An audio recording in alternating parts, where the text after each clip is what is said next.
Hello students, I am Farhan Mir. Welcome back to our channel. Let us discuss problem number 6। देखिए, अब तक जो हमने प्रॉब्लम सॉल्व किए थे ना, वो डायरेक्टली लीनियर फॉर्मेट में थे। मतलब dy by D X plus P Y is equal to Q, ये फॉर्मेट में सीधा सीधा थे। अब जो प्रॉब्लम हम सॉल्व कर रहे हैं ना, ये देखो, ये सीधा सीधा ना डायरेक्टली लीनियर फॉर्म में नहीं दिया हुआ है, क्योंकि यहाँ पे डिपेंडेंट वेरिएबल आपका क्या है, y, बट सिंगल y आपको पूरे प्रॉब्लम में कहीं भी नहीं दिख रहा है। और इनफैक्ट अगर आप इसको देखोगे ना, तो ये जो प्रॉब्लम है ना, ये वाले फॉर्मेट में दिया हुआ है। अब इसको थोड़ा इसको बनाना पड़ेगा, तब होगा। एंड अगर ये प्रॉब्लम इस फॉर्मेट में कन्वर्ट हो गया ना, उसके बाद इस प्रॉब्लम को अपने को ना लीनियर में कन्वर्ट करना पड़ेगा। और लीनियर में कन्वर्ट करने के बाद इस प्रॉब्लम का आपको सॉल्यूशन आएगा। इसको कैसे सॉल्व करेंगे ना, ये ऑलरेडी मैं आपको स्टार्टिंग वाले इंट्रोडक्शन वाले वीडियो में बता चुका हूं। तो एक बार वहां चलते हैं और देखते हैं कि क्या हमने बात की है। देखिए, अगर आपका प्रॉब्लम ये फॉर्मेट में कन्वर्ट हो जाता है ना, तो जो भी पी के बाजू में ना एफ वाई, इसको इसका एफ वाई का डेरिवेटिव ना यहाँ पे होता है, D Y by D X के बाजू में एफ वाई का डेरिवेटिव होता है। तो एफ वाई को अपन क्या पुट करेंगे, V F dash Y D Y by D X is equal to DV by D X. ये जो है ना, इसको ये हो जाएगा DV by D X. P F of Y आपका क्या, वी, और राइट साइड में आपका क्यू है। और इक्वेशन किस में कन्वर्ट हो जाएगी, लीनियर में कन्वर्ट हो जाएगी। ये सेम प्रोसीजर अब हम लोग यहाँ पे अप्लाई करने जा रहे हैं। रिड्यूसेबल टू लीनियर में ना बहुत ज्यादा एग्जांपल्स नहीं है, कुछ प्रॉब्लम में वही फिक्स है जो एग्जाम में आते हैं। मतलब अगर मैं पूरे लीनियर की बात करूं, तो मुझे लगता है कि ये प्रॉब्लम सबसे ज्यादा बार एग्जाम में आया हुआ है, और बार बार यही प्रॉब्लम रिपीट होता है। इसलिए इसको अच्छे से अगर तैयारी कर लोगे ना, तो सही है। अब ये फॉर्मेट में भी नहीं है एक्चुअली, इसको ना अपने को बनाना पड़ेगा। कैसे बनाएंगे, ये देखो। सबसे पहले अगर मैं अपन चाहते क्या है, देखो हम लोग ये फॉर्मेट में इसको बनाना चाह रहे हैं, बराबर है। डीवाई बाई अल्टीमेटली अपने को ये फॉर्मेट चाहिए, P Y is equal to Q. अब इसमें अगर आप देखोगे ना, तो ये जो क्यू है, ये किसका फंक्शन होना चाहिए, एक्स का, बराबर है ना। ये क्यू किसका, एक्स का होना चाहिए, या तो कांस्टेंट होना चाहिए। अब अगर इस इक्वेशन को आप देखोगे, तो ये जो क्यू है, ये एक्स का फंक्शन होना चाहिए। ये y वाले टर्म उसमें नहीं होना चाहिए, बराबर है। तो सबसे पहले इस y वाले टर्म को हटाना पड़ेगा। तो हमको क्या करना पड़ेगा, divide by cos square y करना पड़ेगा। अगर आपने कॉस स्क्वायर y से पूरी इक्वेशन को डिवाइड किया, तो देखो ये क्या बनेगा, तो ये हो जाएगा 1 अपॉन कॉस स्क्वायर y, है ना। बाजू में आएगा dy by D X plus ये x एज इट इज, ये साइन टू वाई है। साइन टू वाई का फॉर्मूला तो आपको पता ही होगा, 2 sine Y and cos Y, the whole divided by cos square Y. And right side में सिंपली आएगा आपका एक्स क्यूब, ठीक है ना। अभी अगर इसको थोड़ा सिंप्लीफाई करते हो, देखो ये जाएगा, और यहाँ अल्टीमेटली आपको क्या मिलने वाला है, tan y, ठीक है। मतलब ये देखो, यहाँ tan y आपको मिलेगा, और tan y का डेरिवेटिव अपने को इधर चाहिए। अब tan y का डेरिवेटिव क्या है, सेक स्क्वायर y। तो एक cos स्क्वायर y को 1 अपॉन cos स्क्वायर y को एक काम कर लो, आप अभी से ना सेक स्क्वायर बना लो, तो आगे टेंशन नहीं रहेगा लाइफ में। dy by D X plus 2x, ये देखो ये 2x, और ये sine Y upon cos Y आपका क्या हो जाएगा, tan y is equal to X cube. अब फॉर्मेट में ना ये जो प्रॉब्लम है ना, ये वाले फॉर्मेट में कन्वर्ट हो चुका है ना। अब इसमें अगर मैं बताऊं आपको कि कौन से टर्म क्या है, तो आप देख सकते हो, देखो ये जो टर्म है ना, ये एफ डैश वाई है, ठीक है ना। ये देखो ये जो टर्म है ना, ये आपका एफ ऑफ वाई है। एफ ऑफ वाई के बाजू में क्या रहता है, पी। ये आपका ना 2x, ये आपका पी है, क्योंकि पी क्या होता है, पी किसका फंक्शन रहेगा, एक्स का, जो नीचे एक्स है ना, और राइट साइड में आपका क्या है, क्यू है। तो ये आपका क्यू है। तो इसके लिए अपने को सबसे पहले क्या निकालना पड़ेगा, इंटीग्रेटिंग फैक्टर। तो सबसे पहले ये केस में अपने को क्या करना पड़ेगा, ये देखो ये जो एफ ऑफ वाई है ना, इसको अपने को पुट करना पड़ेगा। पुट एफ ऑफ वाई को अपन वी पुट करते हैं। और एफ ऑफ वाई क्या, अभी जस्ट आपको प्रोसीजर मैंने बताया, इसलिए पहले इंट्रोडक्शन में पूरा मैंने आपको वो लिखा के दिया था, बट नहीं भी समझा तो अभी समझ लो ना, कोई मसला नहीं है। एफ ऑफ वाई को क्या करने का, वी पुट करने का। अब एफ ऑफ वाई क्या आपका, tan वाई। तो अगर आपने tan वाई को पुट कर लिया वी, ठीक है ना, तो ये हो जाएगा आपका सेक स्क्वायर वाई का डेरिवेटिव लोगे तो dy बाय डी एक्स आपका क्या हो जाएगा, dv बाय डी एक्स, ठीक है ना। अब ये अगर चीज आप यहां पे पुट करते हो, तो देखो sec square Y dy by D X आपका क्या हो जाएगा, dv बाय डी एक्स, है ना। लेट से फ्रॉम 1, चलो इस इक्वेशन को एक काम कर लेते हैं, 1 कर लेते हैं, फ्रॉम 1, ठीक है। ये हो गया आपका dv by D X plus 2x के साथ ये v आ जाएगा, क्यों, क्योंकि tan y को तो अपने v पुट कर दिया है, और राइट साइड में क्या आएगा, x क्यूब। अब ये देखो, देयरफॉर इक्वेशन इज लीनियर। अब ये जो इक्वेशन है ना, ये फॉर्मेट में क्लियरली बन चुकी है। ये देखो आपका डिपेंडेंट वेरिएबल क्या है, v, ये देखो v, नीचे कौन है, x, तो ये फंक्शन इन x है, ये भी फंक्शन इन x और कांस्टेंट है, एकदम परफेक्ट बन चुका है। अब आप क्या निकालोगे, अब निकालोगे आप इंटीग्रेटिंग फैक्टर। क्या होता है, e raise to integration of p, ठीक है।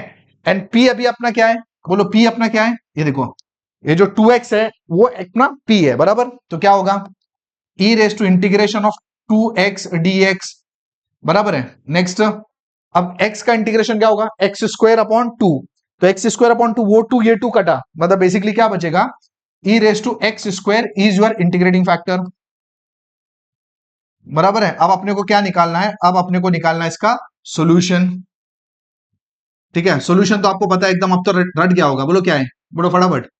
Dependent variable into integrating factor is equal to integration of integrating factor into Q, Q किसमें, एक्स में है ना, इसलिए एक्स आएगा, dx प्लस सी, ठीक है। अब डिपेंडेंट वेरिएबल अब यहाँ पे क्या है, ये देखो, डिपेंडेंट वेरिएबल आपका v है, प्रॉब्लम v में कन्वर्ट हो चुका है, देयरफॉर अब यहाँ पे देखो डिपेंडेंट वेरिएबल आपका क्या है, अब इस प्रॉब्लम में देखो डिपेंडेंट वेरिएबल आपका v, बराबर। इंटीग्रेटिंग फैक्टर क्या है जो आपने निकाला है, ई रेस टू, ये देखो ये आपका इंटीग्रेटिंग फैक्टर है, e raise to x square is equal to integration of integrating factor into Q, Q आपका ना एक्स क्यूब है, बराबर। ये देखो क्यू आपका क्या है, किधर है, ये देखो एक्स क्यूब है।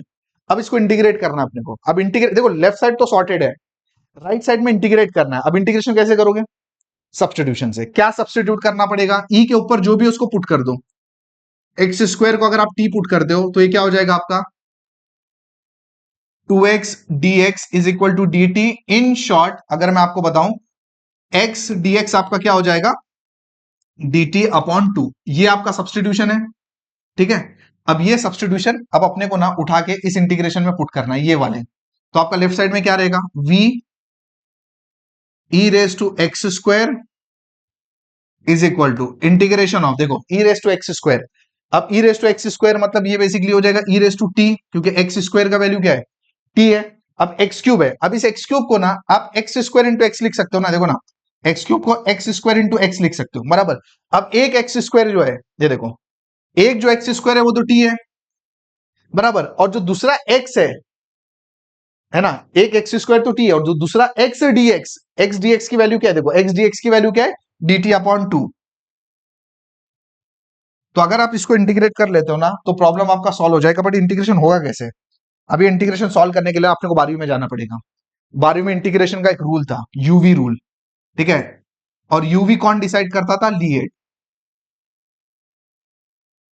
अब 12वीं में अगर मैं आपको एक प्रॉब्लम देता तो आप क्या करते, इस प्रॉब्लम में आप लगाते यूवी रूल, ठीक है। इंजीनियरिंग में आने के बाद यूवी रूल थोड़ा सा बदल जाता है, थोड़ा सा एडवांस हो जाता है, और यूवी रूल अब हम ऐसे ही लगाएंगे और थ्रू आउट ऐसे ही लगाते रहेंगे। और यूवी रूल देखो क्या बोलता है, यू एज इट इज, पहला टर्म एज इट इज, ठीक है। इसके बाद ना इसका इंटीग्रेशन करने का, इसका डेरिवेटिव, इसका इंटीग्रेशन, इसका डेरिवेटिव, इसका इंटीग्रेशन चलता रहेगा, इसका डेरिवेटिव, पहले वाले का डेरिवेटिव, दूसरे वाले का इंटीग्रेशन, इसी तरीके से चलता रहेगा। ऑल्टरनेट प्लस माइनस साइन लगाने का, देखो ये प्लस है, ये माइनस, ये प्लस, ये माइनस, डॉट डॉट डॉट। तो इस तरीके से ये यूवी रूल आप याद रख लो, इंटीग्रेशन यू इंटू वी जब भी आता है अपने को ये फॉर्मूला यूज करना है, ठीक है। इनवर्स और लॉग आएगा तो नहीं यूज करने का है, यू एन वी ये यूज करने का है, इनवर्स और लॉग में नहीं करने का, बाकी हमेशा ये फॉर्मूला यूज करना है। देखो मैं फिर एक बार रिवाइज कर देता हूं, first as it is, second का integration, derivative integration, derivative integration, derivative integration and so on, ठीक है। अब इस हिसाब से मुझे बताओ यूवी कौन होगा इसमें, 1/2 तो भारी ले लेते हैं, ये देखो ये आपका है एक्सपोनेंशियल टर्म, तो एक्सपोनेंशियल टर्म तो लास्ट में आता है, बराबर। और ये आपका अलजेब्रिक टर्म, तो बेसिकली ऐसा हो जाएगा, ये आपका हो जाएगा u और ये आपका हो जाएगा v। चलो फॉर्मूला लगाते हैं अभी, जल्दी से बताओ क्या आएगा। देखो फॉर्मूला क्या बोलता है, u एज इट इज, मतलब क्या as it is, t as it is, है ना। देखो u as it is, second वाले टर्म का इंटीग्रेशन करोगे। अब e रेस टू टी का इंटीग्रेशन क्या होता है, e रेस टू टी, उसके बाद क्या, ऑल्टरनेट प्लस माइनस, ये वाले टर्म का डेरिवेटिव, सेकंड वाले टर्म का इंटीग्रेशन, तो ई रेस, इसका डेरिवेटिव, इसका डेरिवेटिव क्या आएगा 1, इसका इंटीग्रेशन क्या आएगा ई रेस टू टी प्लस, अब इसका डेरिवेटिव फर्दर आप निकालोगे तो 0, इसके लिए आगे जाने की जरूरत नहीं है। बोलो are you clear with this, are you clear with this, थोड़ा सा इसका प्रैक्टिस करो, आसान है, हो जाएगा। तो ये क्या हो जाएगा आपका हाफ, अगर ई रेस टू टी आपने कॉमन निकाला यहां से तो अंदर क्या बचेगा, t माइनस 1 प्लस सी। अब आपको क्या करना पड़ेगा, वापस से पूरी चीजों को सब्स्टिट्यूट करना पड़ेगा। So what is the solution, आपका जो सॉल्यूशन है वो ये वाला पार्ट है, पूरा इसको रिप्लेस करना पड़ेगा, v को भी रिप्लेस करना पड़ेगा। v एक्चुअली क्या था, tan y, ठीक है। चलो फाइनल सॉल्यूशन की बारी आ गई। v फाइनली क्या था, tan y है ना। नेक्स्ट क्या है, देखो बाजू में क्या है, e raise to x square. Left side आपकी सॉर्टेड है। अब अपने को राइट साइड में करना है। राइट साइड में क्या अपने पास ये वाला फंक्शन है, is equal to half E raise to T को एक काम कर लेते हैं, टी को वापस डाल देते हैं। और टी क्या था आपका, ये देखो किधर है टी, एक्स स्क्वायर था, तो ये हो जाएगा X square minus one plus C. So this is your required solution of this particular problem. Problem बहुत इंपॉर्टेंट है, एग्जाम में बहुत बार आया हुआ है, और ये टाइप पे हम बहुत ज्यादा प्रॉब्लम सॉल्व नहीं करने वाले, तो इसलिए एटलीस्ट ये एग्जाम्पल को आपको अच्छे से तैयारी कर लेनी चाहिए। और ये वाला जो इंटीग्रेशन है ना, अगर इसके टेंशन लेने की जरूरत नहीं है, अगले प्रॉब्लम में ना हम लोग सिमिलर टाइप का इंटीग्रेशन वापस करने वाले हैं और यही टाइप का प्रॉब्लम सॉल्व करने वाले हैं, तो समझ में आ जाएगा। तो जल्दी से इसको रिवाइज करके इसको वाइंड अप करते हैं। देखो dy by D X plus P Y is equal to Q के फॉर्मेट में हमको चाहिए, लीनियर इक्वेशन में चाहिए, लेकिन प्रॉब्लम उस फॉर्मेट में नहीं होता है। ये केस में होता क्या है कि यहाँ पे एफ वाई होता है, उसका डेरिवेटिव उसके बाजू में होता है। ठीक है, तो हमने सबसे पहले इस फॉर्मेट में बनाया, उसके बाद जो भी एफ वाई है, मतलब जो भी पी के बाजू में, उसको हम लोग क्या पुट करेंगे, वी पुट कर देंगे, दोनों का डेरिवेटिव ले लेंगे, उसको एक इस इक्वेशन में पुट करोगे तो इक्वेशन आपकी लीनियर बन जाती है। और जब इक्वेशन लीनियर बन गई तो उसके बाद सीधा सीधा आपका इंटीग्रेटिंग फैक्टर निकाल के आपका सॉल्यूशन निकल जाएगा। So that's it for this video. एक बार और देख लो अगर नहीं समझ में आ रहा है, और उसके बाद नेक्स्ट प्रॉब्लम देख लो। I think the concept will be very clear.